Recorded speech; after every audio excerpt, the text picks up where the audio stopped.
모든 사도가 강조한 부활의 복음 11절을 한번 읽어보겠습니다. 그러므로 나나 그들이나 이같이 전파하매 너희도 이같이 믿었느니라. 여기에서 나나라고 하는 말은 바울사도 자신을 지금 이야기하는 것입니다.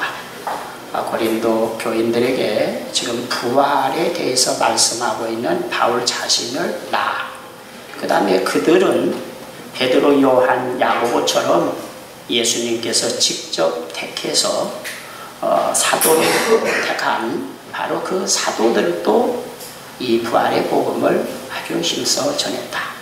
그래서 너희들은 나나 그들이 전한 그 부활의 복음을 이같이 믿었다. 그렇게 말합니다. 그런데 문제는 뭐냐면 12절에 가서 보면 아니 나도 그 부활의 복음을 아주 기독교 복음의 핵심으로 최종적이고 궁극적인 절대 복음으로 전하고 모든 사도들도 그렇게 전해서 처음에는 그렇게 믿었는데 어째서 지금 얼마나 지났다고 그 부활이 없다고 하는 사람들의 말이 교회 안에 막 여기저기 지금 행행하고 있느냐. 그러면서 만약에 부활이 없다면 우리의 믿음도 헛되고 우리가 전하는 복음도 헛되고 신자는 예수 믿는 사람은 가장 불쌍한 사람이다. 그렇게 말합니다. 그리고 사도행전을 보면은 성령 받고 증인되라고 해서 사도행전 2장에서 그들이 증인되기를 시작합니다. 그런데 그들이 전한 복음의 내용은 십자가의 죽으심에 대한 표현은 한 30-40% 정도 되고 60%, 70%, 어떤 경우는 80%가 부활에 대해서 증인이라고 말합니다. 그러니까 초대교회에서 전한 사도들이 오순절 성령 받고 전한 복음은 부활에 대해서 주로 전한 것입니다. 예언, 방언, 이런저런 것을 이야기하는 것이 아니고요. 부활에 대해서 더 많은 비중을 두고 전했습니다. 그런데 점차적으로 시대가 지나면서 이제 이 부활의 복음이 좀 등한해지고 오늘도 찬송가를 그 찬송가 부르니까 오늘 부활주일인가 그런 생각을 하는 사람이 있었을런지 모르겠어요. 요즘 우리 기독교는 부활주일 절기 때나 이게 부활설교를 하고 부활설교를 하면 평상시 하면 이상하게 느껴질 만큼 왜곡된 기독교가 변질된 것이죠. 그런데 이런 현상은 지금 고린도 전서가 지금 앞에 제일 먼저 보면 우리가 요즘은 주석을 강의 써머리를 붙여서 이게 55년경에 기록되었다. 앞에 기록 연대가 그렇게 되어 있습니다. 예수님께서 부활하시고 승천하신 것이 30년 정도라면 한 25년 정도 지난 겁니다. 그런데 예수님이 부활 승천하신 지 불과 20년 정도에 기록된 것이 55년이라면 부활을 부정하는 사람들 그리고 지금 12장, 13장, 14장은 은사장입니다. 예언, 방언, 믿음, 기적 이런 것을 막 이야기하는 것에 열중하고 부활의 신앙은 부활이 없다라고 하는 주장이 교회 안을 꽉 채우고 있다는 겁니다. 여러분, 저도 어려서부터 방언하는 교회에서 제가 성장했습니다. 저희가 어렸을 때 방언하는 교회는 아주 이단시했던 교회입니다. 거기에서 저는 오직 한 교회뿐이 안 다녔거든요. 저는 참 사람이 못나서 교회도 한 교회만 다니고 목회도 한 교회에서만 하고 좀 못나서 저는 생활도 물건을 사면은 옷을 어디다 쳐가고도 그것을 다시 팔아서 바꾸거나 그런 것을 거의 하지 못해요. 차도 저는 한 14년, 15년, 12년 저번에 체험연도 11년, 12년째 타고 거의 폐차 수준까지 끝까지 타고 거의 뭘 하지 막 바꾸고 막 왔다 갔다 그러지 못해. 또 그런 사람을 보면 나는 좀 이상해. 신앙이라는 것도 좀 그렇고요. 어쨌든 간에 초대교회에서 예수님이 부활 승천하신 지 얼마 안 되어서 지금 고린도전서 12장, 13장, 14장, 15장, 사실 11장부터서 은사를 지금 이야기하는 것이거든요. 방언 예언에 결정하고 뭐 방언 예언이야 뭐 그냥 뭐 믿음, 능력, 병 고치는 거 막 그냥 뭐 이런 것을 강조하고 15장에서는 부활은 안 믿는다 이겁니다. 어떻습니까? 요즘 교회들 여러분 우리나 세계적인 교회를 가만히 보십시오. 예언, 방언, 능력, 기적, 병 고침 그리고 부활에 대해서는 실종되어 버린 것이죠. 이건 기독교의 심각한 변질입니다. 어쩌면 주님은 기독교가 아니라고 보시는지 모릅니다. 이러한 심각한 현상이 언제? 지금 초대교회에서 불과 예수님이 부활승천하신 지 불과 얼마 되지가 않았는데 지금 기록이 55년이라면 증상은 벌써 한 예수님이 부활승천한 지 15년, 20년 그것간에 그런 증상이 막 일어나니까 바울 사도가 이거 그냥 두면 안 되겠다 그래서 지금 멀리서 편지를 써서 지금 보낸 거니까 이래서는 안 되겠다. 그러니까 증상은 이미 예수님이 부활승천하신 지 20년 정도도 안 되어서 부활이 없다고 주장하는 사람들이 교회 안에 많이 생겨서 주류를 이루고 큰 소리를 내고 있다. 그리고는 그들은 11장, 12장, 13장, 14장을 보면은 예언, 방언, 뭐 기정, 능력, 뭐 어쩌고 그런 이야기들을 지금 막 하고 있다. 그런 이야기를 지금 고린도전서에서 보여주고 있는 것 같다. 그러니까 여러분들은 고린도전서 11장, 2장, 3장, 4장, 55장까지 세트로 봐야 이해가 되는 겁니다. 이런 것들을 막 주장하고 정말 중요한 부활의 복음은 그냥 부활 없다. 부활 없으면 어떻게 되겠습니까? 천사도 그러니까 사두개 유대인들의 제사장들이 사두개파고 제사장들이 모임을 사두개파라고 그런 겁니다. 그리고 그들은 부활도 없다. 천사도 없다. 부활도 없고 천사도 없으면 그런데 하나님은 또 있다고 계시다 보니까 좀 이상하죠. 부활도 없고 천사도 없고 내세도 없고 그런데 하나님은 어떻게 계실까요? 그러니까 뭐 웃기는 거예요. 지네들 마음대로 이것을 편집해서 믿는 것이죠. 그것이 그 유대교의 제사장들의 사두개파의 현세주의 부활도 없고 천사도 없고 하늘나라도 없으면 뭐만 있습니까? 이 세상만 있는 것이죠. 이 세상에서 잘 먹고 잘 살아야 될 게 이 세상만 있으니까 그러한 신앙을 주장하는 사람들이 유대교에서 그랬는데 이것이 기독교 안에 지금 들어와서 이게 지금 아주 바울 사도가 급히 불을 끄고 있는 것이죠. 이거 큰일 났구나. 불을 끄고 있는 것입니다. 그래서 11절을 오늘 제목은 나도 부활의 복음을 전했고 12 사도들도 그 부활의 복음을 전했고 너희들이 거기에 맞춰서 믿었는데 그런데 그게 얼마나 되었다고 부활이 없다고 하느냐 그런 말씀으로 되어 있습니다. 15장 전체를 좀 통신적으로 살피면서 은혜를 나눌 거니까요.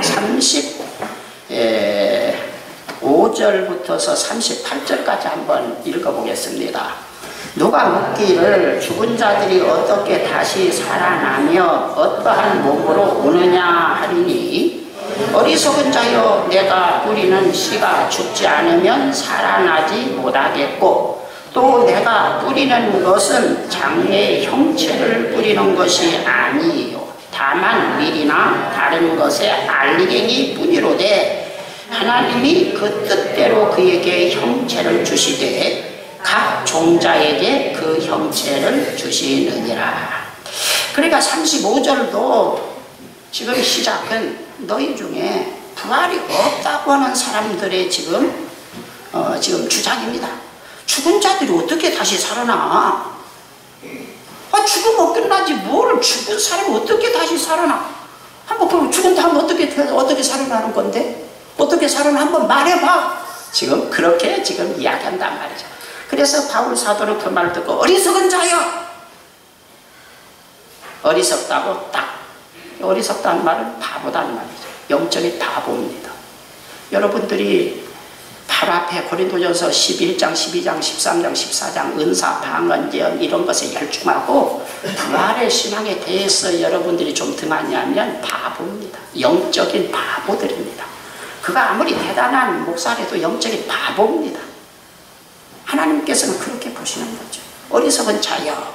그리고 네가 뿌리는 씨가 죽지 않으면 살아나지 못하겠다. 그러니까 씨가 땅에 떨어져서 죽어야 거기에서 새 생명이 나서 밤나무가 또는 감나무가, 배나무가, 사과나무가 거기에서 이렇게 나오지 않느냐. 씨가 죽어야. 그와 같이 부활도 그렇다. 37절은 네가 뿌리는 것은 뭘 뿌려요? 형체를 뿌리는 것이 아니고 알갱이, 알맹이를 뿌린다. 씨를 뿌린다. 밀이나 다른 것에 알갱이, 알맹이를 뿌린다. 다시 말하면 사람을 여러분 그 나무를 밤나무를 심기 위해서 큰 밤나무를 땅에다 묻어야 밤나무가 다시 거기서 나오는 거 아니다 그 말이죠.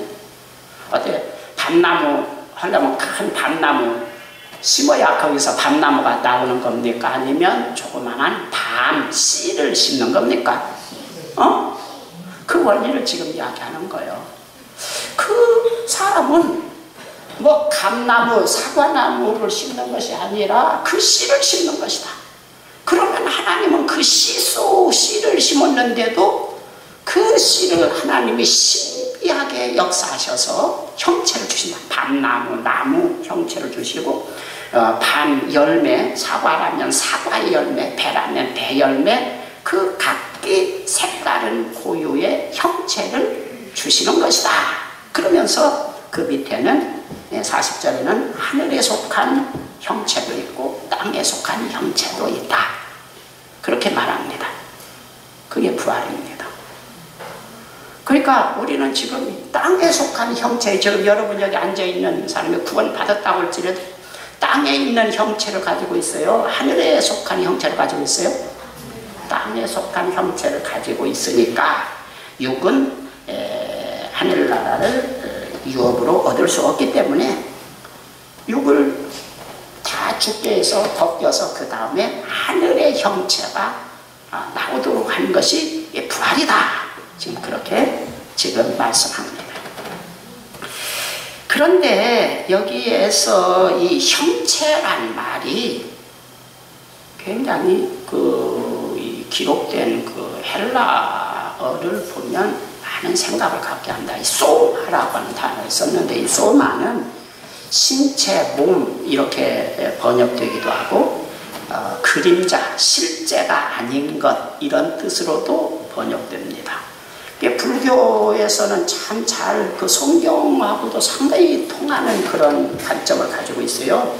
눈에 보이는 것은 색즉시고 눈에 보이는 것은 실제가 아니다. 이것은 실상이 아니다고 하는 데서 불교의 논리는 시작됩니다. 그런데 여기에서 소마라는 말, 형체라는 것도 사실은 실제가 아니라 그림자라고 하는 뜻을 가지고 있습니다. 그리고 이 소마라는 말은 어디서 나왔느냐면 한 대만 올라가면 그게 소마의 아버지, 언어도 아버지 할아버지 구조 쭉 올라가면은 어원이 막 이렇게 있습니다. 몇 대 정도 올라가는 정도가 아니라 바로 1대만 올라가면 이 소마의 아버지 단어가 소조입니다. 성경에서 구원이라는 말로 번역되는 말입니다. 이 소조는 구원, 죽을 위험에서 구출해서 안전하게 하다, 보호하다, 파괴로부터서 이제 보호하다 이런 뜻을 가지고 있는 게 이 소조입니다. 구원이라는 말이죠. 여러분들 그 영어에서 구원, 생명의 위기를 당했을 때 SOS가 소조에서 나온 말입니다. 구원, 구조, 구원 바람, 구조 바람 할 때 SOS가 소조, 그것을 영어로 쓰면 SOS 뭐 이렇게 되는 것이기 때문에 시작에 SOS, 소조의 첫 자를 인용해서 구원, 구출 요망, 긴급 구출 요망 할 때 SOS를 쓰는 것입니다. 이 소조죠. 그러니까 이 구원이라고 하는 것은 뭐냐면 여기서 알갱이 씨로 이제 번역된 스펠마 종자, 동물에게서는 정자고 식물에게 있어서는 씨라고 번역하죠. 우리는 그냥 좀 이상하게 생각하니까 남자의 정자면 좀 여러분들이 이상하게 생각할 것 같아요. 모든 동물은 정자를 심는 거거든요. 식물은 씨라고 번역해요. 이 스펠마가 동물에게 적용할 때는 정자이고 식물에게 적용할 때는 씨입니다. 이 씨를 심으면 그 다음에 하나님이 형체를 주신다 이거죠. 형체를 주세요. 육의 정자를 심으면 육의 형체, 지금 여러분들이 가지고 있는 그런 형체를 하나님이 주셨다 이거죠. 그런데 여기에서 이 구원이라고 하는 소마라는 말이 소조에서 나왔다는 것이에요. 그러니까 이 말은 어떤 뜻을 가지고 있느냐면 베드로전서 1장 23절을 한번 볼까요? 한번 찾아보는 게 어떨까요? 베드로전서 1장 23절 너희가 거듭난 것은 썩어질 씨로 된 것이 아니요 썩지 아니할 씨로 된 것이니 살아있고 항상 있는 하나님의 말씀으로 되었느니라. 그러니까 우리를 거듭나게 하는 구원받게 하는 그 씨가 뭐냐면 하나님의 말씀이다 이거죠. 이것도 여러분들이 잘 이해해야 돼요. 하나님의 말씀 속에는 축복에 대한 말씀이 있어요. 그 축복에 대한 말씀을 자꾸 심으면 물질의 축복을 받을 거예요. 병고침에 대한 씨를 계속 심으면 병고침에 대해서 자꾸 집착하고 병도 더 고침받을 수도 있을지 모르겠어요. 그러나 구원받고 영생 얻는 것은 구원 얻는 말씀, 영생을 얻게 하는 바로 그 말씀이 여러분 속에서 심겨질 때, 여러분 속에 숨겨질 때 하나님께서 어떤 형체를 주시는 것이 구원이다, 영생이다 이런 뜻으로 지금 성경은 이야기하고 있는 겁니다. 그러니까 여러분들이 계속해서 구원받으려고 한다면 목사가 우리 교회 신자들이 구원받게 해야 되겠다고 하면 계속해서 말씀을 씨를 뿌리는 거예요. 구원, 영생이 들어있는 씨를 계속해서 뿌려야 여러분 속에 그것이 심겨졌을 때 하나님이 형체를 주시는 것이 구원이다. 그것이 이루어진 것이 구원이다. 라고 지금 말하는 것이죠. 그러니까 하나님의 뜻은 뭐냐면 한 사람도 멸망치 않고 구원받고 영생 얻는 것이 하나님의 뜻이에요. 하나님이 세상을 이처럼 사랑해서 독생자를 주셨는데 누구든지 믿고 영생 얻게 하려고 예수님을 보내셨다는 거예요. 그러니까 하나님의 궁극적인 목적 뜻은 여러분들이 구원받고 영생 얻는 것이에요. 하나님의 아들, 딸이 되는 거예요. 하늘나라 들어가는 것이에요. 이것이 유일한 목적이에요. 교회를 세운 목적이고 목사, 사도를 택한 유일한 목적입니다.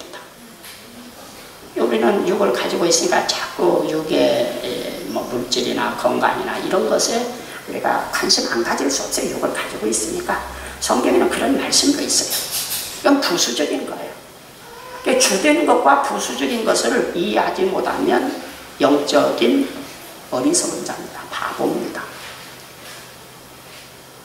그래서 예수님은 첫 공생에 시작하면서 사람들이 아주 이스라엘 사람들이 복 받는 것을 굉장히 강조하고 날마다 말만 벌리면 입만 벌리면 설교자들이 복에 대해서 이야기하고 기도 응답에 대해서 이야기해서 복과 기도에 대해서 무지무지하게 아주 유대교인들이 예수님 시대에 제사장이나 서기관들이나 바리새인들이 떠드니까 예수님의 첫 설교가 마태복음 5장에서 복에 대해서 설교하는 겁니다. 너희들은 잘 먹고 잘 사는 것을 복이라고 하느냐? 나는 그것을 복이라고 하지 않고 이것을 복이라고 말한다. 그리고 그렇게 제가 풀이한 것을 듣고 팔복을 마태복음 5장을 읽어보십시오. 그때야 이해가 되는 겁니다.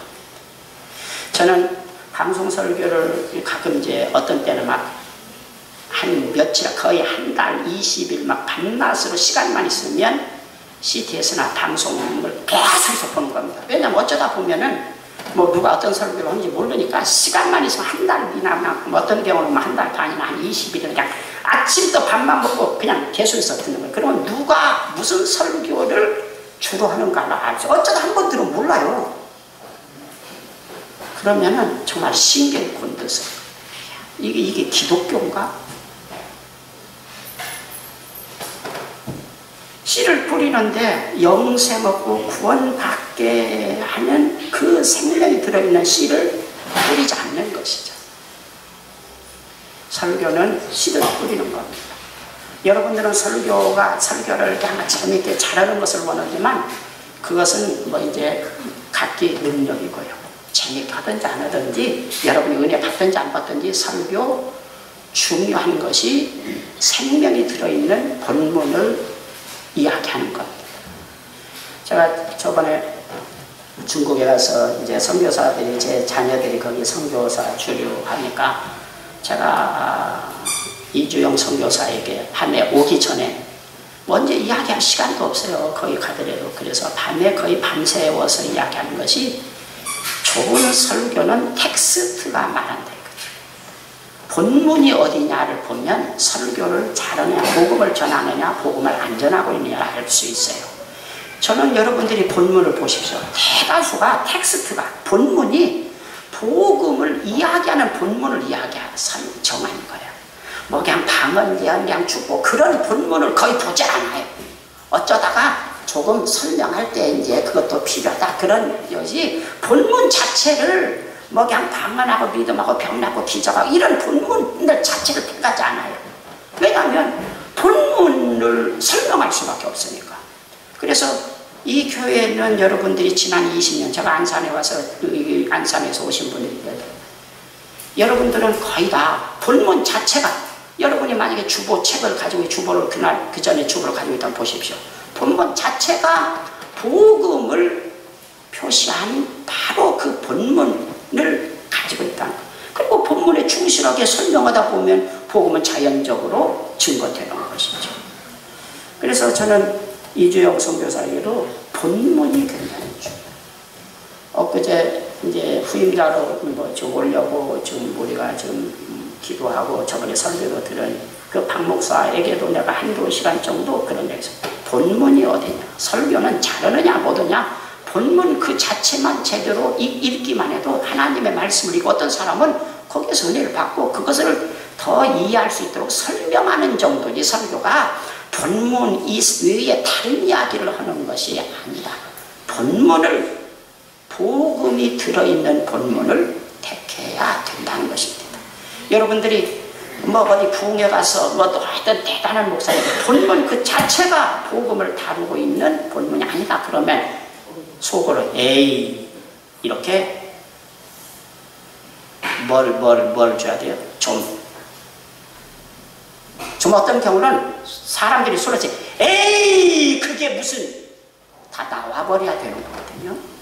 그래서 목사들을 길들여야 되는데 여러분들이 다 거기에 통제하고 오히려 그걸 좀 아멘 하니까 더 기세가 좋아서 기독교가 완전히 이게 마귀 안방처럼 되어버린 것이죠.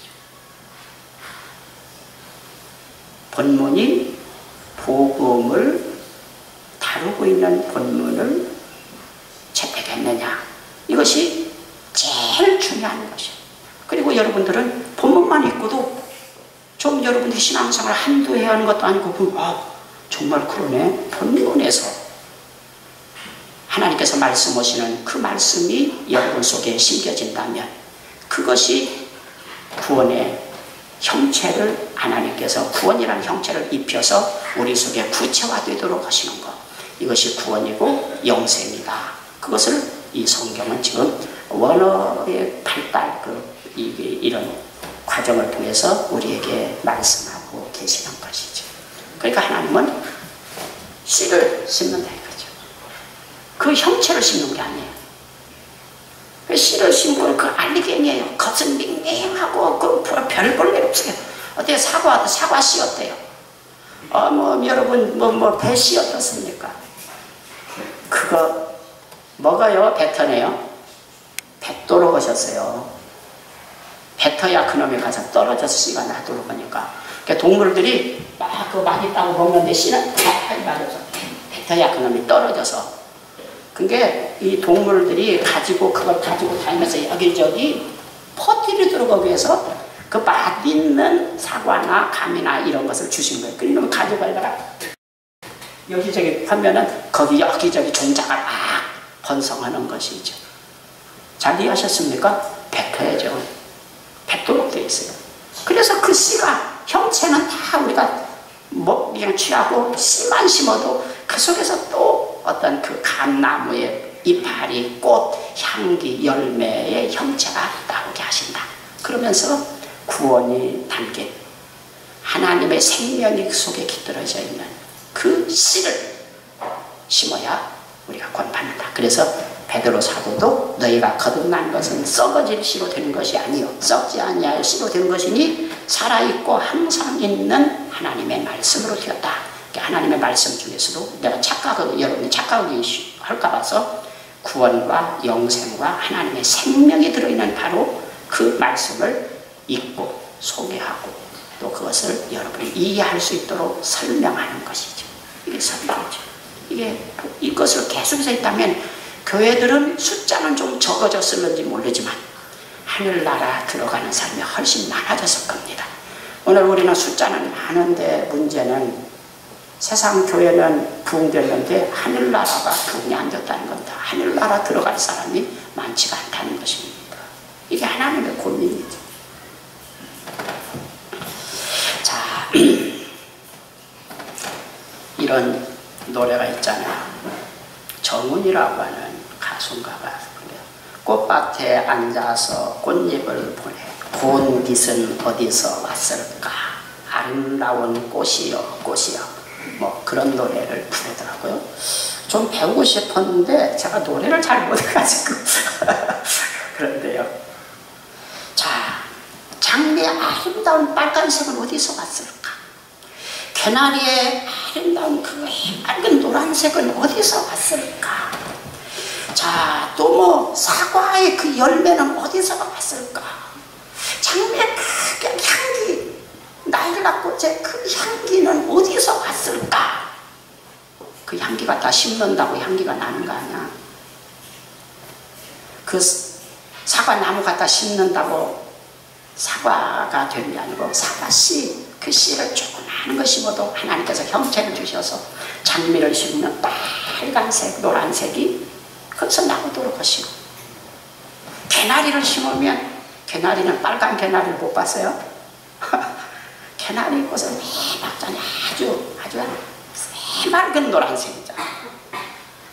그런 노란색 개나리 씨를 심으면 거기에서 그런 말하자면 하나님 형체를 주셔서 그렇게 하신다. 그러면서 구원도 그와 같다. 그런 말씀이 되십니다. 그래서 40절부터는 하늘에 속한 형체, 땅에 속한 형체, 44절은 육의 몸으로 신고 신령한 몸으로 다시 살아난다. 뭐 이러한 심음으로 우리가 구원받고 영생하고 부활의 생명을 얻게 한다라고 하는 원리로 부활의 복음을 설명하고 있는 것입니다. 그러니까 여러분들은 계속해서 성경을 아무데나 막 읽는 게 읽어도 뭐 우리가 육을 가지고 있으니까 세상 물질에 대한 기도도 하세요. 저는 설교는 제가 하지는 않아요. 여러분들이 성경 그런 말씀을 읽고 정말 물질도 필요하지요. 건강도 필요합니다. 성공도 필요합니다. 그런 부분에 대해서는 여러분들이 읽고 여러분들이 기도도 하고 정말 그런 은혜를 주십시오. 축복을 주십시오. 그렇게 할 것이지만 초대교회 사도들 누구도 물질 축복 그런 설교를 강단에서 한 사람은 없어요. 오늘 목사들이 자꾸 이러니까 이건 기독교회가 예수님의 종이라고 말하기는 곤란한 사람이죠. 하나님은 사도들을 제자들을 택해서 파송하실 때에 그런 설교를 하라고 하신 거 아니에요. 오히려 기도도 막 그러면은 그건 이방인들이나 먹고 마시고 하는 것은 이방인들이라고 하는 것이지 너희들은 그렇지 않냐니 이렇게 말씀하시는 거죠. 그러니까 설교 자체는 제가 그런 설교 아니에요. 할 시간도 없고요. 사실 이게 설교 시간이 몇 시간이 된다고. 조금 길면은 졸리잖아요. 그것도.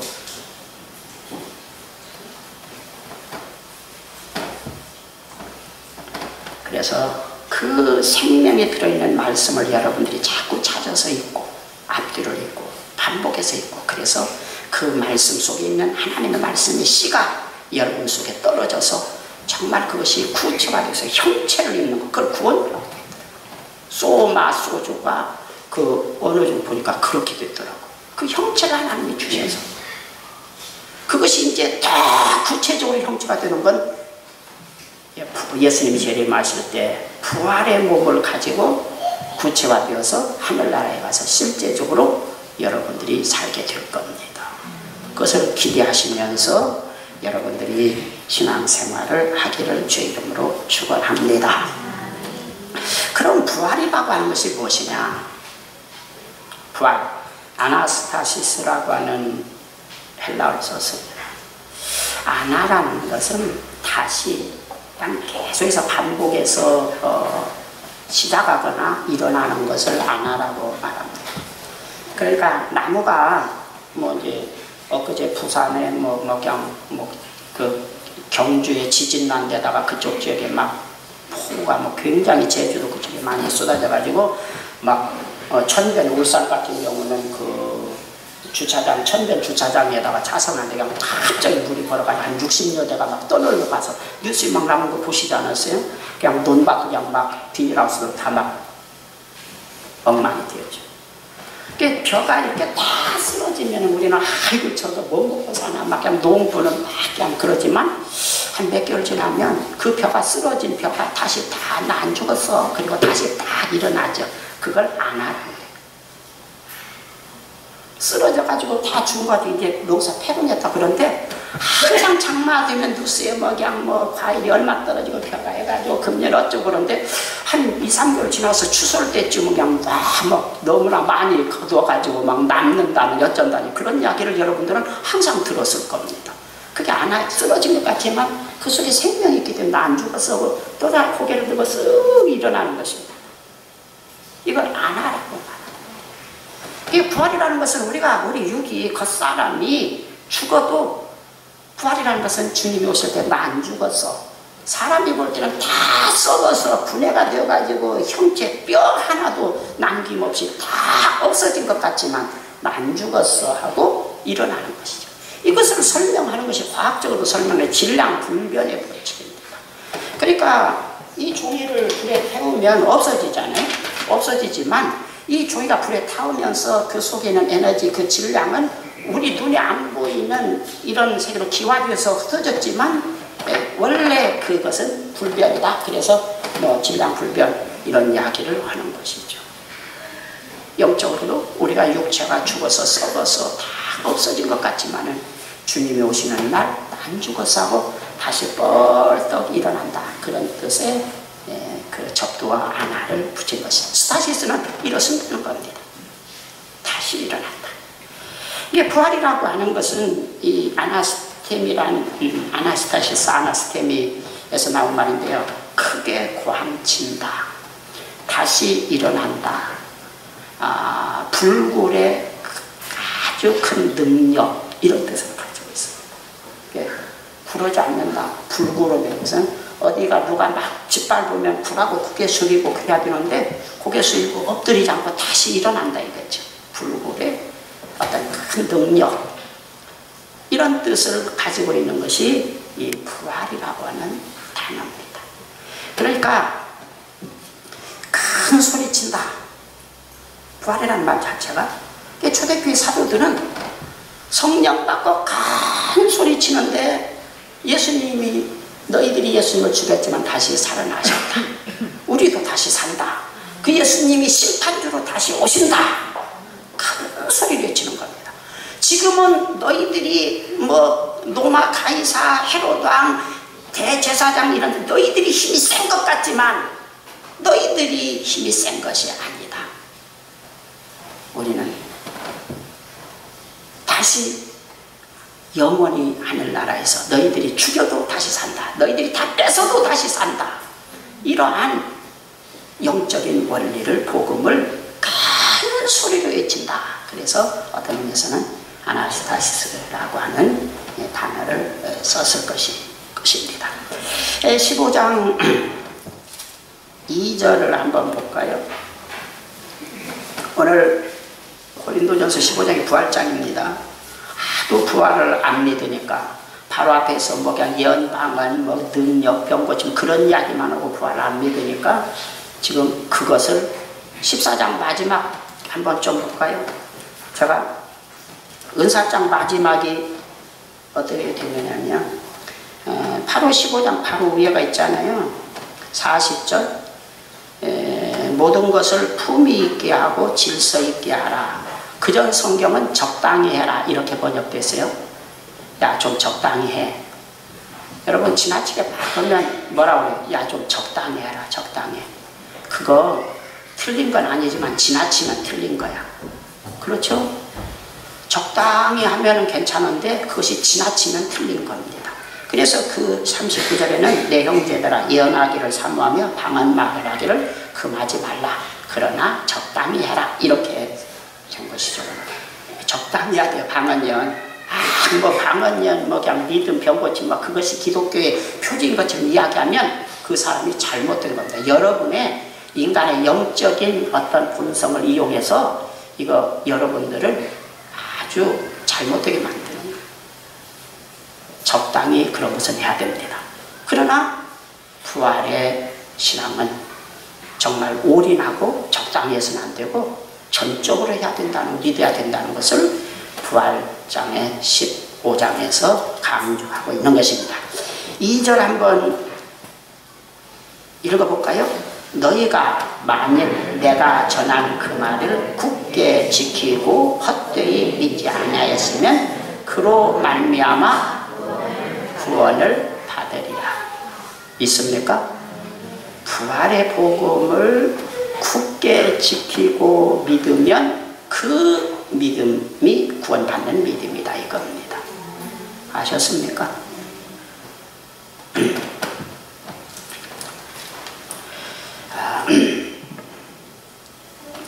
거기서 이 케노스, 이 헛되이라는 말도 우리 번역본만 보면 그냥 착각이셔요. 헛되이가 보통 케노스라는 단어를 씁니다. 속이 비었다, 알맹이가 없다, 뭐 껍질만 있다. 이거 헛되이거든요. 그게 쭉정이라는 의미를 가지고 있거든요. 케노스가. 그런데요, 여기에서 케노스가 아닙니다. 에이케라고 하는 헬라어를 썼습니다. 이 에이케라는 말은 실패란 말에서 유래된 겁니다. 실패란 뜻이죠. 그러니까 또 이 실패라는 말로도 번역되지만 정당한 목적의식이 없다. 그런 뜻으로도 철학적인 소크라테스나 헬라어를 전문으로 사용하는 철학 세계에서는 목적의식이 없다. 방편적인 이런 뜻으로 에이케라는 말이 쓰죠. 그러니까 방편, 어떤 정말 뚜렷한 목적을 가지고 이게 딱 해야 되는데 하다 보니까 아이고 이거 안 되네 그래가지고 이렇게 좀 해볼까 이런 어떤 방편 이런 것으로 지금 에이케라는 말을 사용한 것, 그 단어를 사용한 것이고 우리 번역은 헛되이라는 말로 번역한 겁니다. 그러니까 우리가 이 말은 무슨 의미냐면 신앙생활을 예수님의 부활을 믿고 나도 부활했다. 구원 영생에다 목적을 두고 믿지 않고 그냥 구원이나 영생은 하나의 방편, 뭐 교회 다니니까 뭐 구원 받아야 된다네. 이것을 하나의 방편이나 내 뒷방 노인처럼 취급하는 중요시하지 않는 핵심 목적으로 여기지 않고 신앙생활하는 것은 실패다 이겁니다. 영적인 실패입니다. 그리고 구원이 없다는 것이잖아요.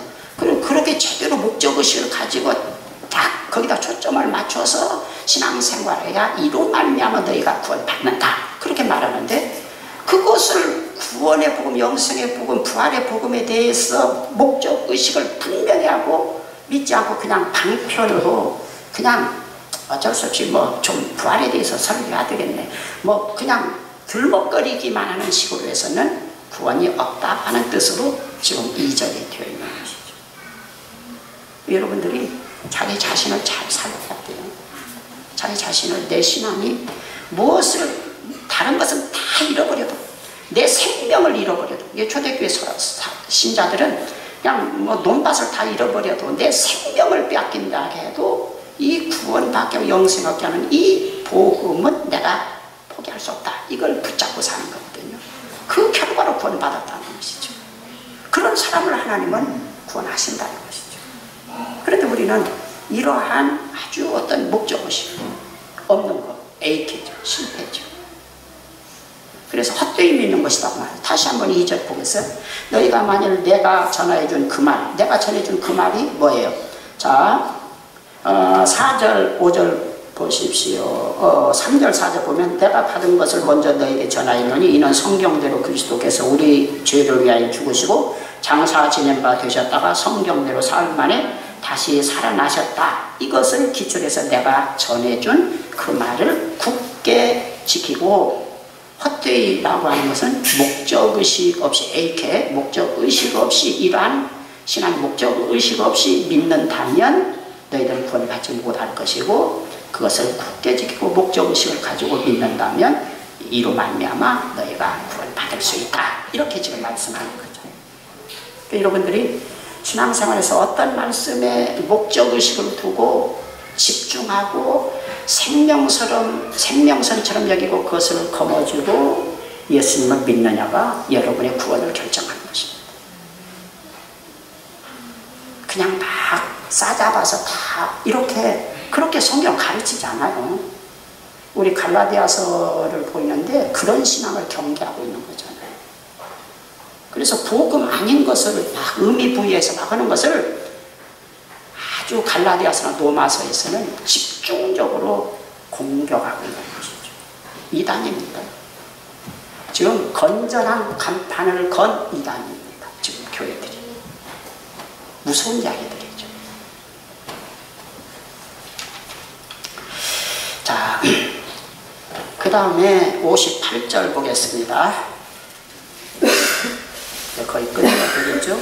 15장이 58절이 제일 마지막 절이죠. 58절 읽고 설명하고 끝내겠습니다. 다 읽습니다. 그러므로 내 사랑하는 형제들아 견실하며 흔들지 말고 항상 주에게 더욱 힘쓰는 자들이 되라. 이는 너희 수고가 주 안에서 헛되지 않은 줄 알미니라. 그러니까 교회, 예수님 믿고 교회에서 수고하는 것이 헛된 수고도 있어요. 이 세상에서만 유효한 수고, 하늘나라하고 상관없는 수고가 있을 수 있고요. 하늘나라까지 연결되는 수고가 있습니다. 충성이 있습니다. 그러니까 지혜로운 사람은 하늘나라까지 연결되는 바로 그런 일에 신경을 쓰고 수고하고 충성하는 것이죠. 그런 지혜로운 사람 되기를 바랍니다. 그 다음에 다시 내 사랑하는 형제들아 견실하여 흔들리지 말고, 자꾸 누군가가 흔드는 현상이 일어납니다.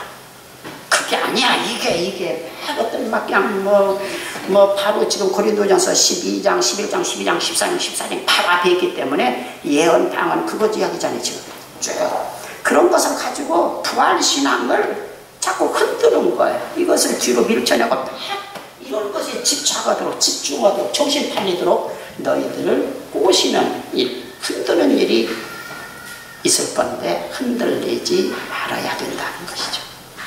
그러니까 여러분들이 잘 박힌 대모처럼 흔들리지 않기 바랍니다. 뽑히지 않아야 됩니다. 아주 막 든든히 박은 저 해변에 포구의 말뚝처럼. 그래서 웬만한 배를 막 묶어놔도 태풍이 아무래도 배가 떠늘려 가지 않고, 아무리 태풍에도 좀 흔들리긴 해도 떠늘려 가지 않을 만큼 그렇게 단단히 아주 고정된, 말뚝처럼 고정된 그런 신앙 갖기를 제 이름으로 축원합니다. 흔들리면 여러분들이 이런저런 설교를 아주 재밌게, 세상적인 육적인 그걸 아주 재밌게 흥미있게 막 여러분 욕망이 있거든요. 그런 욕망이니까 거기를 자극해서 막 하면 그냥 싹 넘어가잖아요. 흔들리는 거죠. 그런데 복음은 육적인 욕망을 가진 사람에는 재미가 없습니다. 바울 사도도 그렇게 설교해도 안 되고요. 예수님 보세요. 예수님 마태복음, 마가복음, 누가복음, 요한복음 여러분 읽어보면 예수님이 좀 하나님을 불쌍하다고 좀 표현하면 좀 그렇지만 정말 좀 불쌍하죠. 마지막에는 하나님은 우리 죄를 담당하시다 죽게 하셨다. 우리는 그것만 하는데요. 그 과정에 주변 사람들 보면 예수님 말이 하나도 안 통하는 거예요. 뭐 능력을 해나고 뭐 오병이를 하고 아무래도 그들에게 들어가지 않는 거예요. 예수님이 직접 해도 안 들어간다 이거예요. 그것이 인간입니다. 유대교인들은 요즘 신자를 상징하는 거 여러분들이 그럴 수 있어요. 이건 무서운 일이에요. 그래서 예배소서 같으면 택한 사람만 그 말씀이 귀에 들어오고 구원받는다. 예수님도 내 양이 아니기 때문에 너희들은 내 말이 니네들 귀 속에 안 들어간다. 이렇게 말씀하는 거죠. 여러분들이 여러분 귀 속에 제가 전하는 복음이 지난 금요일날 수요일날 하나님의 비밀을 받던 자로 여겨달라. 막 고린도 교인들은 뒷조사하고 사도도 아니다 그런데 그렇게 여겨달라. 그런 설교를 하죠. 바울 사도는 듣거나 안 듣거나 계속해서 복음을 전하는 거예요. 바울 사도는 여러분들이 막 요즘 우리가 바울 사도가 기록한 성경을 보니까 그러면 아주 비참합니다. 비참해요. 디모데 후서 때 책도 보면 야 추우니까 자기 누구 집에 있는 그 옷 좀 가져오너라. 그리고 다 떠나고 누구만 지금 나오고 있다. 그게 바울의 마지막을 기록한 성경이 그렇게 표현되어 있습니다. 여러분들은 신앙생활할 때 굉장히 이거 그냥 달콤하고 확 뚫리는 이거 육적이기 때문에 그런지 모르겠습니다. 그래서 마지막 형제들아 견신하고 흔들리지 말며 그 다음에 주의 일에 더욱 힘쓰는 자가 되라. 한번 옆에 사람 인사합시다. 주의 일에 더 힘씁시다. 다시 당신 일만 힘쓰지 말고 주의 일에 좀 힘씁시다.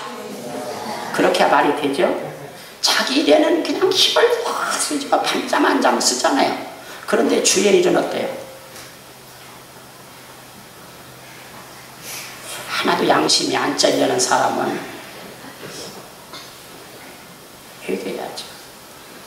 그런데 이게 고린도 교인들도 그렇게 돼서 하도 힘 안 쓰니까 주의 일에 힘쓰라고 했겠죠. 힘쓰면 힘쓰라고 했겠어요. 주의 일에 더 힘쓰는 자가 되라. 주 안에서 결코 헛수고가 아니다. 반드시 네가 보상받게 될 것이다. 할렐루야. 땅에서든지 하늘나라에서든지 간에 반드시 하나님이 아주 유효하게 우리에게 보상하신다. 그런 믿음을 가지고 이 부활의 신앙을 흔들리지 않도록 여러분들이 견고히 지키면서 주의 일에 힘쓰면서 여러분의 생애가 닿을 때까지 한 걸음 한 걸음 하늘나라를 향해서 나가기를 주의 이름으로 축원합니다. 아버지 하나님 은혜를 감사합니다.